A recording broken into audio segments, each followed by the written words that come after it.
गेलेगिरिफोरखौ बरायनायखौ जों must welcome खालामदों माने गथ'फोरखौ उत्साह होनाय जेरै गेलेनाय जायहा गेलेनायाव मोजां मोनो बिथांमोना दा स्पेसियेलि जोंनि पेन्साकसिलेटआव दं नालाय जों स्पेसियेलि जों पेन्साकसिलेटनि कच हिसाबै जोङो जोबोद मोजां मोनदों आरो माने दिनै जोंनिहाय 9 जन गथ'फ्रा पार्टिसिपेट खालामदोंमोन 9 जनावहाय जोङो गल्ड मेडेल मोनबा लाबोनो हादों आरो सिलभार मेडेल मोनब्रै लाबोनो हादों ब्रन्ज मोननै टटेलि जोंना 11टा मेडेल मोनदों जोङो लांदोंमोन स्टुडेन्टखौ टटेलि 9 जन थ' जों बहुद गोग्गानाय मोनदों आरो जाय गथ'फोरखौ जों गेलेनो थाखाय लांदोंमोन बे गथ'फ्रा एकदम निउ माने 1.5 मासल' जादों 1.5 मासाव कमप्लिट एक्सारसाइज होनानै कमप्लिट प्रेक्टिस होनानै बिसोरखौ दिनै बे चेम्पियनशिपआवहाय गेलेनो थाखाय आं बिराद माने उत्साह होदों आरोखि दिनैहाय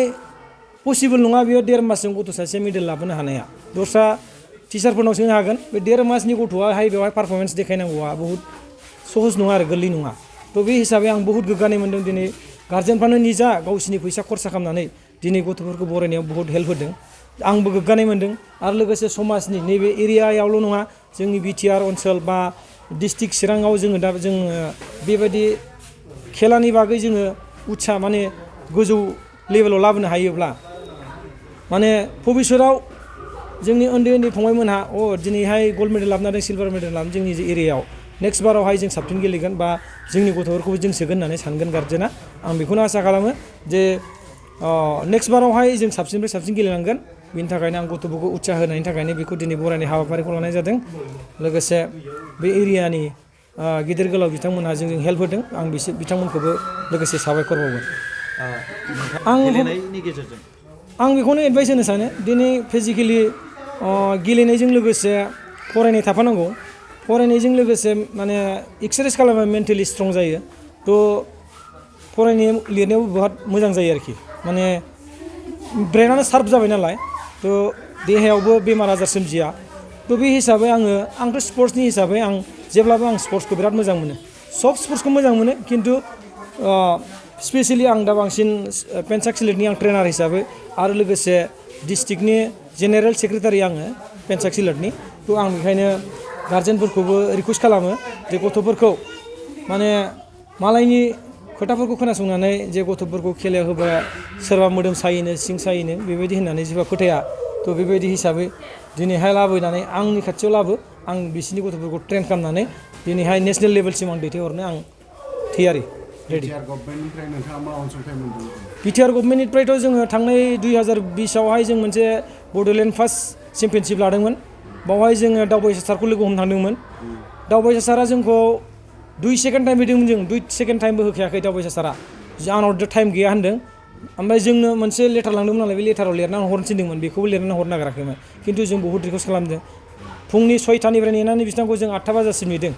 बिथाङा जोंनो नुजायाखै जों बिराद दुखु मोनदों जों सासे गेलेगिरि जोंनि भबिष्यतआ गेलेनायजों थांगोन जोङो उन्दैनिफ्राय जोंना ब्लाडआवनो जोंना गेलेनाय हाबखाबाय थ' बे हिसाबै जोङो माने बिराद आसामोन सारनि सायाव जोङो एसे स्पर्ट्सनि बागै जोंनि पेन्साकसिलेटआ मा बुस्थु जों बेखौ बिसोरनो बेखेवनानै खोन्थानो नागिरदों दिनै सारा जोंनिफ्राय गोजानाव थाबाय जों बिथांखौ माने पेन्साकसिलेटनि बिखय आं मोजां खोन्थानो हानाय नङा आरो साराबो थ' नुनो मोन्दों सारा दिना दस्रा गेम्सफ्राव बिराद गोसो होयो स्पेसियेलि फुटबलाव बिराद गोसो होनानै दं फुटबलाल' जोंनि बर' गथ'फोरनि थाखाय मोनसेल' इम्परटेन्ट गेम नङा सोरबा मार्शेल आर्ट दं उसु दं टाइकान्ड दं काराटे दं सबावनो गथ'फ्रा जेराव गोसो जादों सोलोंनो बेवहाय स्कप होनांगौ जाय गथ'आ मोजां माने पारफरमेन्स देखायगोन मोजां मेडेल लाबोनो हागोन बे गथ'फोरानो नेसनेल लेभेलसिम थांगोन बेयो देशनि थाखायनो जोंनि बिटिआरनि थाखायनो नाम लाबोगोन आसाम स्टेटआवबो जोङो नाम खामायगोन थ' बेखौनो आं आसा खालामो भबिष्यतआव जोंहा इएम सारा बांद्राय माइगा जुजा खालामा आं बेखौनो आसा खालामो नेक्स्ट बाराव जोंखौबो सिनायो जेन जाहाथे जोंखौबो अननानै माबा मोनसे अनसुंथाइ होयो बेखौनो आं नोंथांमोननिसिम हाबाफारिनि सोमोन्दै आं बेखौनो बुंनो सानदों जों दाखालि 5, 6, 7 आरो 8 थारिख नभेम्बर खालि जों धेमाजि डिस्ट्रिक्टआव सिलाबथाराव जानानै थांनाय पेन्साकसिलेट चेम्पियनशिपआव जोंनि चिरां डिस्ट्रिक्टनिफ्राय बाहागो लाहैनानै जों गासै 9 जनानो बाहागो लाहैदोंमोन आरो बेवहाय 9 जन बाहागो लानानै गासैबो मेडेल मोनबोनो हाजोबदों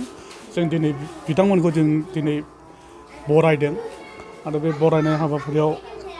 आंखौबो हांख्रायहरनायखाय आं दान्दिसे नुजाफैदों आरो दिनै बे हाबाफारियाव गारजेनफ्राबो नुजाफैदों जोबोद मोजां जादों जाहाथे इयुनाव दानि बे गेलेगिरि बिथांमोना सिगांलांनो हायो आवगायलांनो हायो बिथांमोना बावहाय मोननै गेम जादोंमोन मोनसे जाहैबाय 5th अल आसाम पेन्टासिलेट चेम्पियनशिप आरो मोनसेया जाहैबाय फार्स्ट 20 अल आसाम 20 पेन्टासिलेट चेम्पियनशिप बेवहाय मोननैयावबो बाहागो लादों जोंनि गेलेगिरि बिथांमोना 5th अल आसाम पेन्टासिलेटआव टेन्डिं होनो बेवहाय टेन्डिंआवबो मेडेल मोन्दों आरो 20 पेन्टासिलेट चेम्पियनशिपआवबो मेडेल मोननो हादों आरो लोगोसे बेवहाय मोनसे काटा श' जायो बेखौ जोंनि पेन्टासिलेटआव जोङो तुंगल रिगु गान्दा होननाय जायो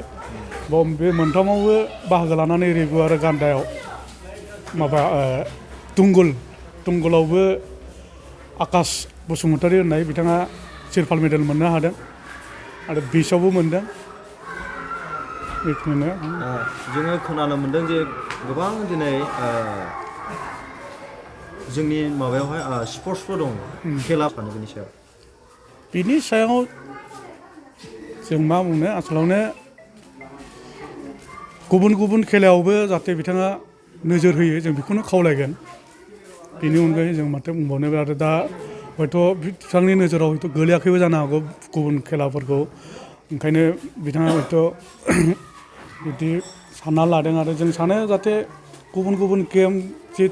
अलिम्पिक रिकगनाइज गेमफोराव बिथाङा जा नोजोर होयोबा मोजां जायो मानो होनबा खालि भलिबल बा क्रिकेटल' नङा मार्शेल आर्टआवबो जोंनि माने माबायाव अनेक मोजां गेलेगिरि दङ मार्शेल आर्ट जेरै